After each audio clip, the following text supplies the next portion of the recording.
Hi guys, कैसे हैं आप सब। मैं हूं आपका अपना friendly neighbourhood data scientist Himanshu Arora. और आज हम बात करने वाले हैं आउटलायर्स के बारे में।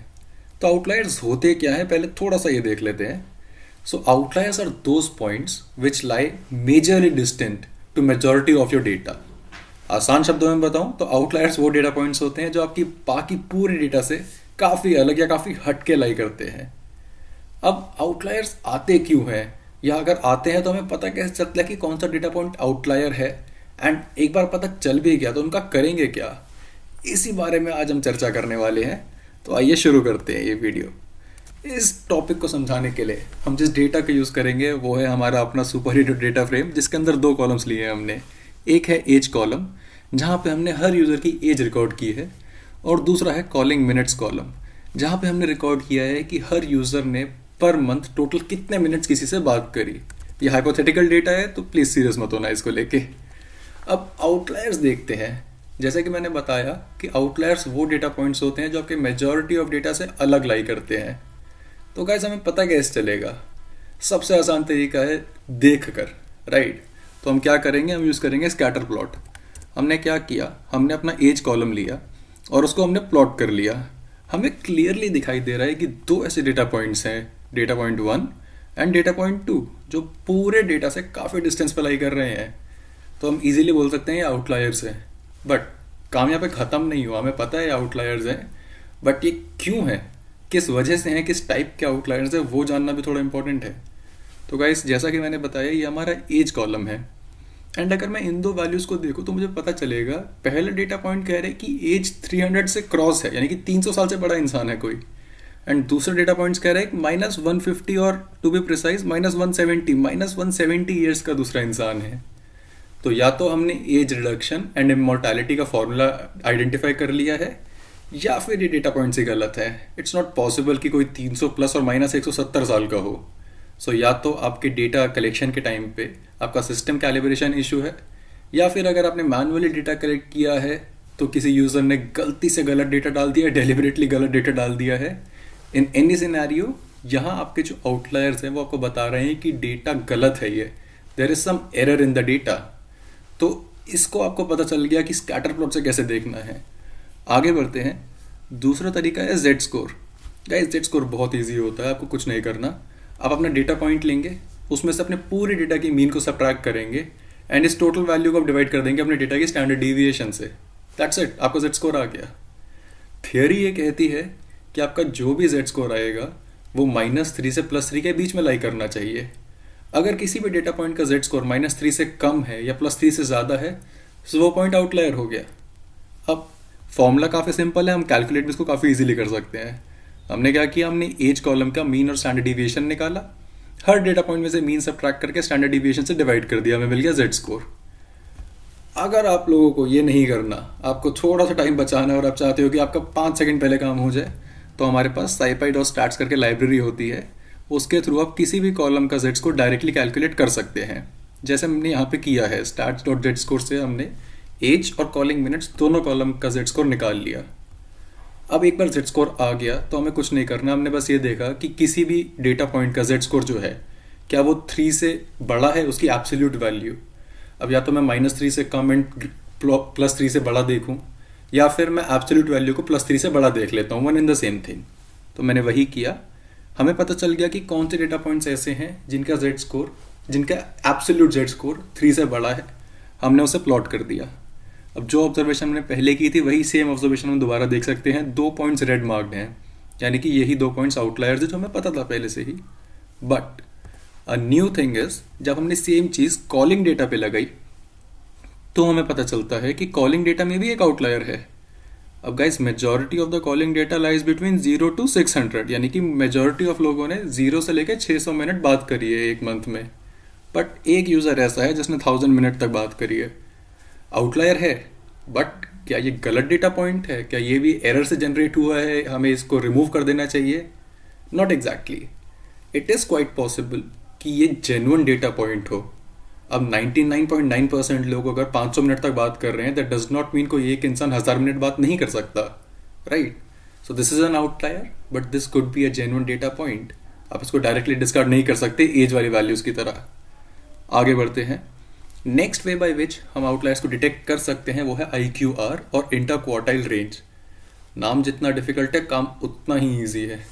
सो हमें कुछ नहीं करना, हमें दो क्वांटाइल्स फाइंड करने हैं, Q1 एंड Q3। Q1 होता है आपके डेटा की 25th परसेंटाइल वैल्यू, यानी कि वो डेटा पॉइंट जो आपके 25% डेटा से बड़ा हो। तो अगर मेरे पास डेटा पॉइंट्स है 1 से लेके 10 तक, मैंने देखा 2.5 एक वैल्यू ऐसी होगी जो आपके 25% डेटा से बड़ी होगी, ऑब्वियसली 1, 2 एंड 2.5 से बड़ा होगा 2.5 plus. So 2.5 is your Q1 और 25th percentile data. Similarly Q3 एक ऐसा डेटा पॉइंट होगा जो आपके 75 परसेंटाइल डेटा से बड़ा होगा, यानी कि वो डेटा पॉइंट जो आपके 75% डेटा से ज़्यादा है। अगर सेम 1 to 10 का एग्जांपल लेंगे, 7.5 जो होगा आपका वो 1 से लेके 7.4 से बड़ा होगा, यानी कि 75th परसेंटाइल है। सो हमने Q1 एंड Q3 निकाला। सिंपल आप क्वांटाइल फंक्शन से भी निकाल सकते हैं, आप चाहे तो नंबर से खुद भी डिफाइन कर सकते हैं। हमने निकाला एज के लिए Q1 Q3। Q1 आया है हमारे पास 17 एंड Q3 है 34। इसका मतलब ये है कि मेरा 25% ऑफ डेटा इन एज, यानी कि मेरे 25% ऑफ यूज़र्स 17 से कम साल के हैं एंड 75% ऑफ यूज़र 34 से कम साल के हैं। अमेजिंग।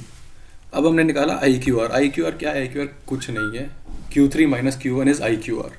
मैंने दोनों को सब्ट्रैक्ट किया, मेरे को मिला 17, जो कि आप देख भी सकते थे 34 माइनस 17 वुड बी 17। अब गाइज यहाँ पे Q3 is twice of Q1, वो जस्ट कोइंसिडेंस है। ज़रूरी नहीं है ऐसा हो, ज़रूरी नहीं उनके बीच में कोई रिलेशन भी हो, 1.5x 2x 3x, वो कुछ भी वैल्यू हो सकती है डिपेंडिंग ऑन योर डेटा। हमने IQR निकाल लिया, हमने Q1 और Q3 भी निकाल लिया। बहुत सिंपल काम करना है। अब हम वो डेटा पॉइंट्स देखना चाहते हैं जो Q1 माइनस 1.5 IQR से छोटे हैं या फिर Q3 प्लस 1.5 IQR से बड़े हैं। ठीक है, तो अगर मेरा कोई डेटा पॉइंट है लेट्स से जिसकी एज है -170, जो हमारा आउटलायर था, हमने क्या बोला? हमने बोला Q1 विच इज 17, हम टाइप कर लेते हैं इसे, 17 माइनस 1.5 टाइम्स IQR की वैल्यू भी बार 17 आई थी, हमने ये किया।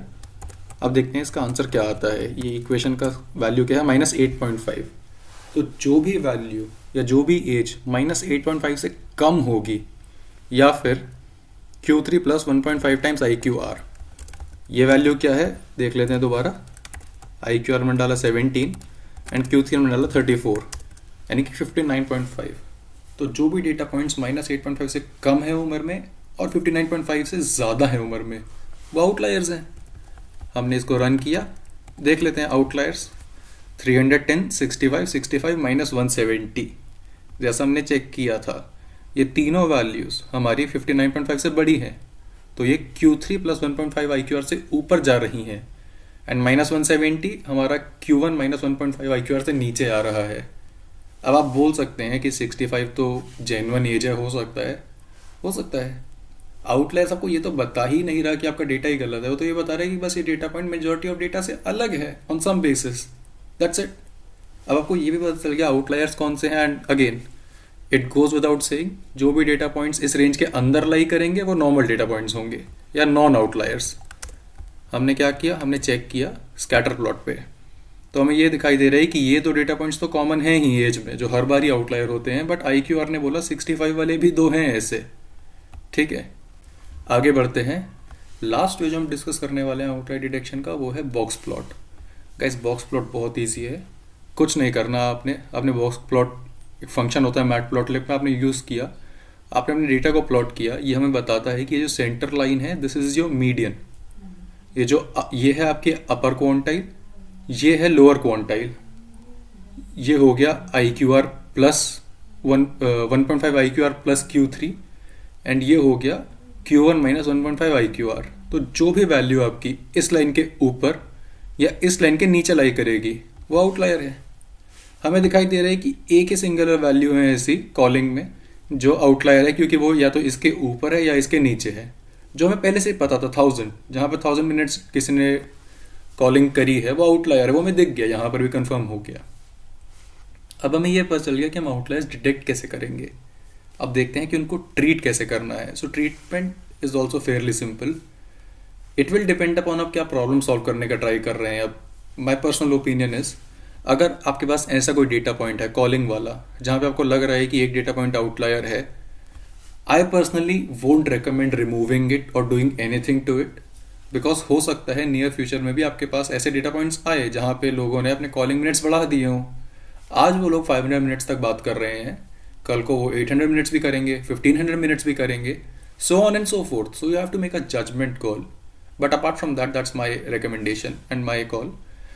जो स्टैंडर्ड वेज हैं जिससे आप रिमूव या ट्रीट कर सकते हैं वो है आप अपने IQR, अपने आउटलायर्स को अपर एंड लोअर बाउंड्री से रिप्लेस कर सकते हैं, यानी कि Q1 एंड Q3 से। तो मैंने कुछ नहीं किया, मैंने बोला जो भी मेरे data points Q1 minus 1.5 IQR से नीचे थे उनको मैंने Q1 बना दिया, एंड जो मेरे Q3 प्लस 1.5 IQR से ऊपर थे उनको मैंने Q3 से रिप्लेस कर दिया। सो इफ यू रिमेंबर, पहले हमारे पास जो वैल्यूज़ थी वो थी 310, 65, 65 माइनस 170। ये हमारे आउटलायर्स आए थे IQR के बेस पे। हमने इन्हें Q1 एंड Q3 से रिप्लेस किया, एंड अब उनकी वैल्यूज हो गई है 34 एंड 17, जो कि 17 हमारा Q1 है एंड 34 हमारा Q3 जो हमने पहले चेक किया हुआ है। Now this values are not outliers, ये आपके डेटा के अंदर लाई कर रहे हैं कहीं भी। सेकेंड वे इज आप उसे मीडियन से रिप्लेस कर सकते हैं। तो मैंने अपने डेटा को रीइंस्टेट किया, मैंने अपने एज कॉलम का मीडियन निकाला विच इज़ 23। अब मैंने पहले चेक किया कि ऐसी कौन सी वैल्यूज़ थी जिनका एज जेड स्कोर जो था वो 3 से बड़ा था, एब्सोल्यूट वैल्यू 3 से बड़ी थी। सो सिंपल है, हमने पहले कैलकुलेट किया था, सेम साइपर फंक्शन से हमने चेक कर लिया। दो वैल्यूज़ थी 310 एंड माइनस 170। ये दो ऐसी एज थी जो आउटलायर आ रहे थे बेस्ड ऑन जेड स्कोर। हमने बोला कि ठीक है भाई, हो सकता है, हमें कोई प्रॉब्लम नहीं है। हम क्या करेंगे, हम इनकी एज को यानी कि इन वैल्यूज़ को मीडियन से रिप्लेस कर देंगे। मीडियन से रिप्लेस किया, अब एज बन गई 23 जो कि हमारी मीडियन थी, करेक्ट। अब एक बार इसको प्लॉट करके भी देख लेते हैं। इनिशियली ये स्कैटर प्लॉट हमारा ऐसा दिखता था, दो एज वैल्यूज़ थी जो यहाँ कहीं लाई कर रही थी। अब जब हमने उसे रिप्लेस कर दिया है तो वो दोनों एज वैल्यूज़ यहाँ है। मैंने अभी भी उन्हें रेड मार्क कर रखा है ताकि आपको दिखाई दे वो वैल्यूज़ कहाँ हैं, बट अब वो आउटलायर्स नहीं है। दिस वे हमने आउटलायर्स को ट्रीट कर लिया without even affecting the data much. और भी काफ़ी टेक्निक्स हैं जो आप यूज़ कर सकते हैं या इम्प्लीमेंट कर सकते हैं आउटलायर्स को ट्रीट करने के लिए, and it will depend upon the type of problem you are trying to solve और the kind of data you have at your hand. It will be a judgement call in most of the times, but आप अगर थोड़ा सा अपने data को study करेंगे and in techniques के बारे में पढ़ेंगे, सबको पता चलेगा कि क्या, क्यों और कैसे करना है regarding outliers. That's it for today. This is your friendly neighborhood data scientist Himanshu Arora signing off. Do like, share and subscribe. Do comment if you have any queries, any questions, and I'll try to answer them all as soon as possible.